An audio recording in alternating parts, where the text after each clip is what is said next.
కృష్ణ పిల్లలు. సాటర్డే మనం ఏం చెప్పుకున్నాం? భగవద్గీత. ఎన్ని శ్లోకాలు చెప్పుకున్నాం? 12 శ్లోకాలు చెప్పేసుకున్నాం. ఇవాళ 13వ శ్లోకం నేను చెప్తాను, నేను చెప్పినట్టు మీరు చెప్పండి, ఓకేనా? తతః శంఖశ్చ భైర్యశ్చ ప్రణవానక గోముఖః సహస్రై వభ్య హన్యస్త ససభ్యస్తు మూలో భవత్. ఇప్పుడు సంజయుడు చెప్తున్నాడు కదా, అటు పిమ్మట ముందల ఆయన ఎవరు భీష్మాచార్యుల వారు శంఖనాదం చేశారు. దాని తర్వాత ఎవరెవరు శంఖనాదం చేస్తున్నారు?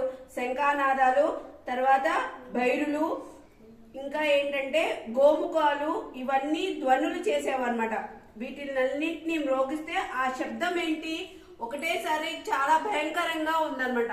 అందరూ ఒకటేసారి మాట్లాడితే మనకి అర్థం కాదు కదా, అలా అని.